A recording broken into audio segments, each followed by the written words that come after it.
Even though the Western Front Association is primarily associated with the Great War, I think Armistice Day and our service has become almost like a beacon for remembrance. It provides a really important opportunity, I suppose personally, to think about my friends that have fallen, but of course to think about all those who've made the ultimate sacrifice for our country. And I think this year, particularly given what's happening in Afghanistan, my thoughts have been with those people who lost their lives serving there. It's not lost on me what a privilege it is to have a chance not only to speak at the Cenotaph, to read a poem, but also to represent somebody like Walter Tull.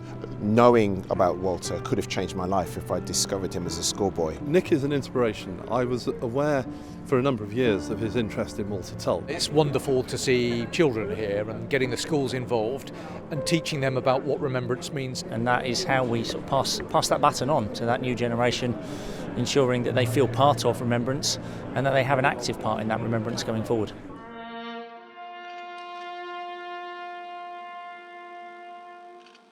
On this Armistice Day, we especially ask that you would hold forever all who have suffered during war, those who returned home scarred by warfare, those who waited anxiously at home, and those who returned wounded and disillusioned, those who mourned, and those communities that were diminished and suffered loss. We pray for the work of the Western Front Association in perpetuating the memory, courage and comradeship of those on all sides who served their countries in France and Flanders and their own countries during the Great War. We particularly call to mind those who came from all corners of the world to stand alongside this country in those dark times.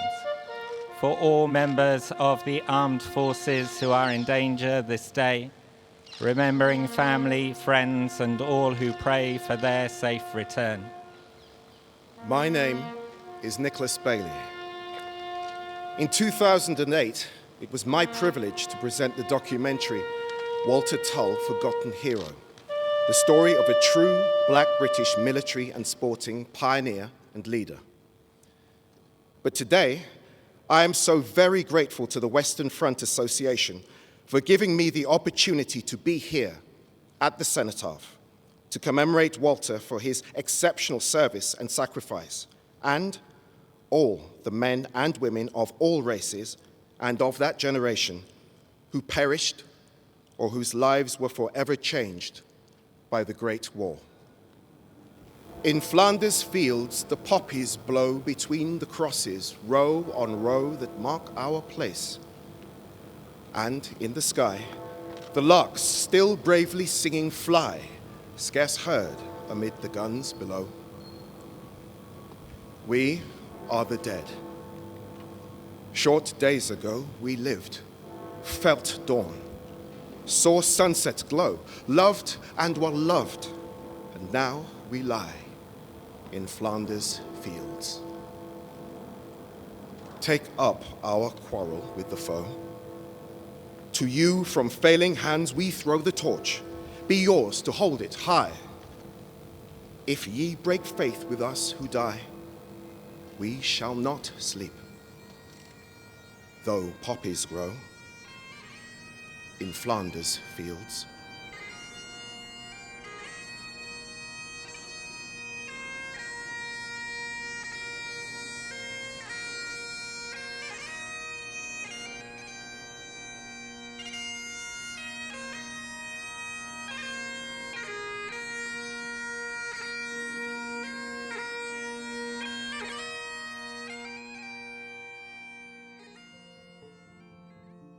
I feel tremendously humbled, and I feel a depth of emotion as a black man standing here.